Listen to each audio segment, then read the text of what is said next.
Welcome everybody. It's Shabbat Parshat Lekha. I'm back for a second week in a row, and then I'll go back into hibernation. Last week we spoke about the introduction to Noach. Eila told us, Noach, ish tzadik tamim hayeh b'doratav et Elokim yitalech Noach. And Chazal, yesh dorshim l'shvach, yesh dorshim l'gnai. But at least yesh dorshim. This week we come to Avraham, and he's missing completely.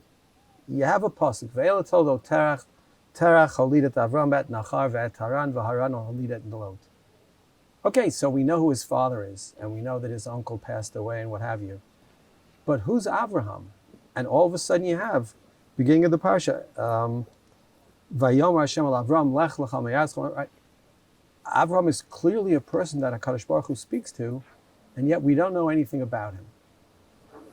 So, many years ago, I heard in yeshiva, one of the older Talmidim, I remember it clearly because it's the first sikha I understood, it was in Sefer Bereshis. One of the older Talmidim quoted a Maharal. And the Maharal, based on the Mishnah in Avos, said, Gadol ha'ava she'ena tluya b'davar, min ha'ava tluya b'davar. Because the ava hatluya b'davar, batla davar, batla ava, but the ava she'ena tluya b'davar will last forever. And he said, that's what the Maharal says. There was no redeeming quality to Avraham Avinu. There was no reason God picked him. God picked him because God had a plan for the world. And the plan for the world involved the Jewish people being the chosen people. And the chosen people needed a first person to be the father of that choice. That person became Avraham. I remember this because Rav Lichtenstein hated it. Rav Lichtenstein got up at Shal Shudas, and I remember he said he didn't look up the Maharal for fear that he actually said it. Rav Lichtenstein said, to say that God chose Avraham for no reason, he said, if that's the path that we're supposed to follow, he said he had a great idea for the yeshiva. After Shal Shudas, we should all get on buses, go to Yerushalayim, find Pushtakiyot that was sitting on the Bar Zilim, and marry them. Because there would be no reason to marry them. There would be no benefit to it. And if we chose to do it, it would last forever. He thought that was ridiculous. It couldn't be. I think there's other pshatim in the Maharal, but Rav Lichtenstein completely rejected that idea. Okay, so then what does that leave us with? The Ramban and most Mefarshim think that Avraham Avinu is who we think he is. He's a great person, and that's the reason why God chose him. In which case, we should really change the question a little bit. See, what's the great gift that the Jews gave to the world? The answer is monotheism. The answer is one Beit HaMikdash, one God, everybody serves the one God. And if you ask me, what's the thing I most want to know in the Torah?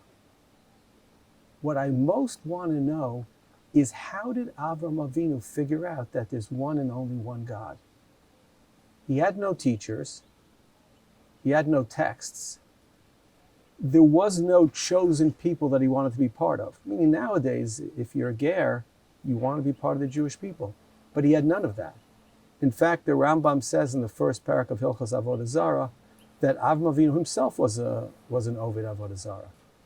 So how does it happen that a person like Avraham chooses God?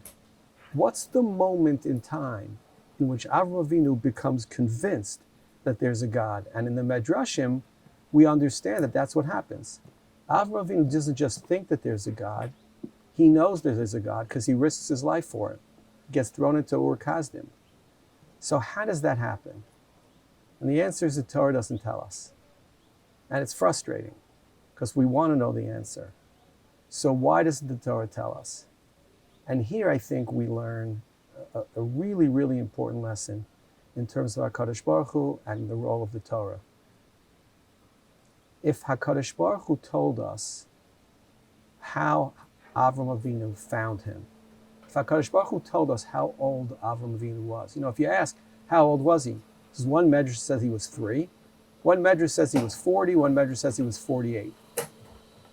How does that happen? Well, one thing I know is if he was 3, it was intuitive to him. It came to him easily. If he was 48, It came to him only over time, and came to him only after much struggle and much frustration with how the world is working. So which one is it? And the answer is, I believe, it doesn't matter. See, if Hakadosh Baruch Hu told us how it is that Avraham Avinu found Hakadosh Baruch Hu, then there would be one and only one path to finding Hakadosh Baruch Hu. The Torah says how he did it was X. And if he did it that way, then we can do it that way. But that's not how it works. The Torah doesn't tell us. The Torah wants us to believe that there's more than one path to HaKadosh Baruch Hu. You find it through science. I find it through music. You find it through metaphysics. It doesn't matter. What matters most is that we find HaKadosh Baruch Hu. And in that sense, HaKadosh Baruch Hu kept Avraham Avinu hidden from us. We know that Avraham Avinu was great. We know that he was the first Jew.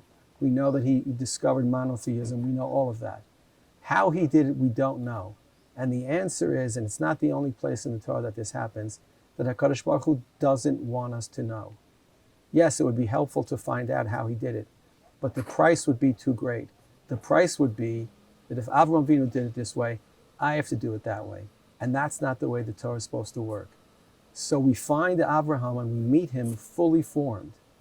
HaKadosh Baruch Hu has already revealed himself to Avraham Avinu. Avraham Avinu has already figured out that there's one and only one God in the world. And that's the way we meet him, and that's the way it has to be. But the truth is, if it was up to us, if it was up to me, the Torah would tell us how. But if it did, it would be the only way to find God, and that can't be. God has to be found by us in whatever way we find him. And so for Avraham Avinu, there was a way. He was 3, he was 48, he was 40, he found a way, God in a certain way. For us, all the options are open. And all the options are open because we don't know who Avram was. In the end, HaKadosh Baruch Hu speaks about Avram. I think the pasuk in Nehemiah says, "Umatzata et levavo ne'eman lefanecha." How we came ne'eman lefanecha matters less than that we are ne'eman lefanecha. Shabbat shalom.